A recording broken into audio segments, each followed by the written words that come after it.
공장에서 찍어낸 1달러짜리 이어폰, 3달러짜리 스마트워치, 무료 배송에 쿠폰까지. 전 세계 소비자들이 미친 듯이 지갑을 열었던 그 플랫폼들이 지금 동시에 무너지고 있습니다. 테무와 알리익스프레스, 불과 1년 전만 해도 아마존을 위협하고 글로벌 유통 판도를 뒤흔들던 두 공룡이 2025년 현재 똑같은 벼랑 끝에 서 있거든요. 미국은 관세 폭탄을 준비하고 유럽은 규제의 칼을 빼들었고 소비자들은 싸긴 한데 이제 믿을 수가 없다며 등을 돌리기 시작했습니다. 초저가의 신화가 어떻게 한순간에 위기로 바뀌었는지 그 이야기를 해보겠습니다.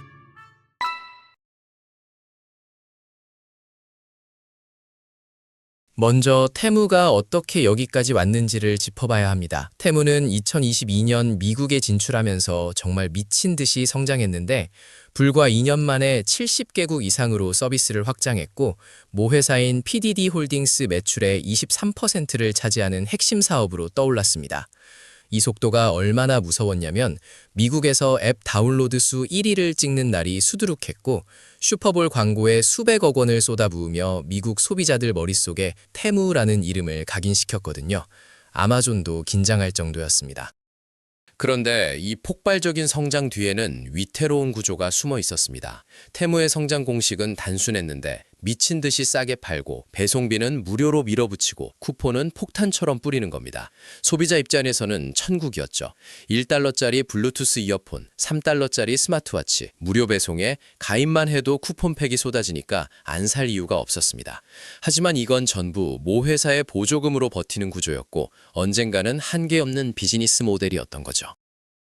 2024년 말부터 그 한계가 수면 위로 올라오기 시작했습니다. PDD 홀딩스의 분기 매출 성장률이 눈에 띄게 둔화됐고 경영진도 실적 발표에서 직접적으로 위기를 언급하기 시작했거든요. 정책 리스크가 있다, 경쟁이 치열하다, 외부 환경이 빠르게 바뀌고 있다는 말이 나왔는데 쉽게 말하면 예전처럼 돈을 쏟아부어서 성장하는 게 더 이상 어렵다는 고백이었습니다. 투자자들도 이걸 알아챘고 PDD 주가는 고점 대비 상당히 빠진 상태입니다. 테무를 가장 크게 위협하는 건 미국의 규제 움직임인데 여기서 핵심이 되는 게 바로 디미니미스 규정입니다. 이게 뭐냐면 미국은 원래 $800 이하의 해외 직구 상품에 대해서는 관세를 면제해줬거든요. 테무는 이 규정을 완벽하게 활용했습니다. 중국에서 미국으로 보내는 소포 하나하나가 전부 $800 이하니까 사실상 관세 없이 물건을 들여보낼 수 있었던 겁니다. 이때 테무가 그렇게 싸게 팔 수 있었던 비결 중 하나였죠. 그런데 미국 정치권에서 이 규정을 고치겠다고 나섰습니다. 민주당이든 공화당이든 이 문제에서는 의견이 비슷한데 중국 플랫폼들이 이 허점을 이용해서 미국 소매업체들을 죽이고 있다는 인식이 퍼졌기 때문입니다. 실제로 미국의 월마트나 타겟 같은 소매업체들은 중국산 상품을 들여올 때 관세를 내는데 테무는 면제받으니까 가격 경쟁이 안 되는 거죠. 공정하지 않다는 불만이 터져나왔고 이게 정치적 이슈로 번졌습니다. FTC와 세관 당국은 테무와 시인이 쓰는 분할 배송 관행도 조사하고 있습니다. 이게 뭐냐면 $1,000어치 주문이 들어오면 여러 개의 소포를 쪼개서 각각 $800 이하로 만들어 보내는 건데 이게 합법인지 불법인지 애매한 영역이었거든요. 만약 위법 판단이 나오면 테무는 엄청난 벌금을 물어야 할 수도 있고 비즈니스 모델 자체를 바꿔야 할 수도 있습니다. 그렇게 되면 지금의 초저가 전략은 불가능해지겠죠. 유럽에서도 상황은 비슷합니다. EU는 이미 중국발 저가 상품에 대한 규제를 강화하는 방향으로 움직이고 있고 제품 안전성, 지식재산권 침해, 환경 규제 위반 문제가 계속 제기되고 있거든요. 테무에서 팔리는 상품 중 상당수가 CE 인증을 제대로 받지 않았다는 조사 결과도 나왔고 유해물질이 검출된 사례도 보고됐습니다. EU가 규제의 칼을 빼들면 테무의 유럽 사업도 큰 타격을 받을 수밖에 없습니다. 브랜드 이미지 문제도 심각합니다. 테무 하면 떠오르는 게 뭔가요? 싸다. 그런데 품질은 복불복이다. 오래 못 쓴다. 이런 인식이 굳어지고 있거든요. 처음에는 이 가격에 이 정도면 괜찮지라고 생각했던 소비자들도 몇 번 실패하고 나면 결국 떠납니다. 특히 요즘 소비자들은 친환경, 지속 가능성, 품질을 점점 더 중요하게 생각하는 추세인데 테무의 초저가 일회용 소비 모델은 이 흐름과 정면으로 충돌하고 있습니다. 이제 알리익스프레스 이야기를 해볼까요? 알리는 한때 정말 대단했습니다. 중국 직구라는 말 자체가 알리익스프레스를 의미할 정도로 시장을 지배했고 전 세계 소비자들에게 중국 공장에서 직접 물건을 살 수 있는 창구를 열어줬거든요. 방대한 상품수, 다양한 판매자, 협상 가능한 가격, 대량 구매 할인까지 알리만의 강점이 분명히 있었습니다. 지금도 여전히 글로벌 유통망을 가진 강자이긴 하죠. 하지만 알리의 문제는 테무와 쉬인이 등장하면서 가장 핫한 플랫폼이라는 타이틀을 빼앗겼다는 겁니다. 미국과 유럽 시장에서 알리는 더 이상 1등이 아닙니다. 테무가 더 싸고 더 빠르고 더 공격적인 마케팅으로 소비자들을 빨아들였거든요. 알리가 5일 걸릴 배송을 테무는 3일 만에 해버리니까 소비자 입장에서는 테무를 안 쓸 이유가 없어진 겁니다. 물론 러시아나 라틴 아메리카 같은 지역에서는 여전히 알리가 강세지만 글로벌 이미지 경쟁에서는 확실히 밀리고 있습니다. 알리의 또 다른 약점은 복잡한 사용자 경험입니다. 알리에서 쇼핑해본 사람은 알겠지만 상품 검색이 쉽지 않거든요. 같은 상품이 수십 개의 판매자에게서 다른 가격으로 팔리고 어떤 판매자가 믿을 만한지 파악하려면 리뷰를 일일이 읽어야 하고 배송 시간도 판매자마다 천차만별입니다. 노련한 직구족에게는 이게 오히려 재미일 수 있지만 일반 소비자에게는 진입장벽이죠. 반면 테무는 알고리즘으로 상품을 큐레이션해서 보여주니까 훨씬 직관적이고 신규 사용자가 적응하기 쉬운 구조입니다. 그리고 알리도 테무와 똑같은 규제 리스크에 노출되어 있습니다. 알리 역시 중국발 저가 직구 플랫폼이고 대미니미스 규정을 활용하고 있고 지식재산권 문제에서 자유롭지 않거든요. 미국이든 유럽이든 중국 CBEC, 그러니까 크로스보더 전자상거래 플랫폼 전체에 대한 규제를 강화하는 방향으로 가고 있기 때문에 알리도 기존의 가격 경쟁력과 물류 우위를 상당 부분 잃게 될 가능성이 높습니다. 흥미로운 건 테무와 알리가 서로 다른 전략으로 성장했지만 결국 같은 위기에 직면했다는 점입니다. 테무는 모회사 보조금으로 극단적인 저가와 무료 배송을 밀어붙였고 알리는 방대한 판매자 네트워크와 가격 협상력으로 승부했죠. 전략은 달랐지만 둘 다 초저가라는 한 가지에 과도하게 의존했다는 공통점이 있습니다. 그리고 그 구조가 지금 동시에 흔들리고 있는 겁니다.